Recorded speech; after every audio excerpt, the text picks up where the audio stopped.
For more than 30 years, Phil Isenberg has helped shape California public policy. His last 12 have focused on balancing water supply and ecosystem needs in the Delta. First as chair of the Delta Vision Task Force, appointed by then Governor Arnold Schwarzenegger, and then as a member and initial chair of the Delta Stewardship Council. At the March 2016 meeting, Mr. Isenberg's term on the council came to an end. He did not seek reappointments. In this video, Mr. Isenberg offers some reflections on the Delta, the Coequal Goals, the role of science in public policy, and future challenges for the Council. Phil served with distinction as the full-time chair of the agency. No one could have guided us through the process in the excellent fashion that Phil did. The wealth of experience that he brought to this position was awe-inspiring. The rest of the water world is largely indifferent to the co-equal goals. They are words in a statute, and there's one thing elected officials learn: you can pass a law, but it doesn't change human behavior.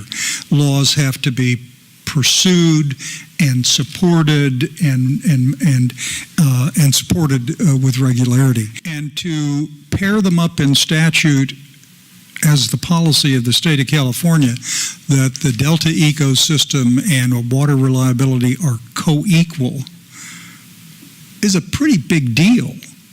And only the council is in a position really to ensure that what that means. And of course, in practical matter, it means that we're protecting, restoring, improving the Delta ecosystem, the statutory mandate, is actually achieved, not simply chatted about, promised at a distant future.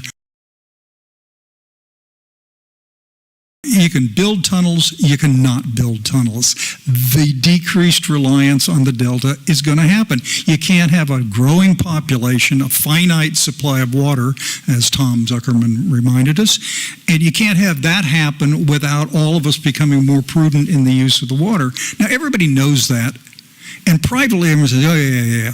But publicly, everyone's just caging for the best possible deal in the hopes that somebody else has to take a cut where they can perpetuate a favorable status quo. So it just seems to me that only the council is in a position to push hard on reduced reliance, a statutory policy of the state of California, not something just referring to the Stewardship Council. By and large, most public agencies think scientists are really important and a nuisance.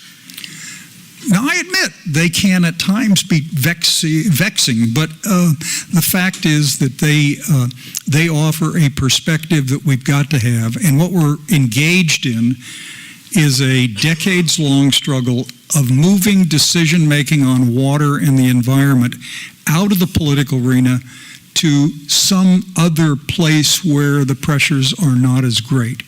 And it just seems to me that if we keep that in mind, the best available science, the adaptive management, whatever it means according to Cliff Dom and all the other scientists around, we've got a resource in the science program, and we have a resource in the Delta Independent Science Board, and it is the notion of independent scientific views, not dictated by political preferences. It has been an honor and pleasure to serve with you. I think you do a great job. I think the staff does a terrific job, and scientists have their own place, and the public benefits from it. And thank you for letting me serve.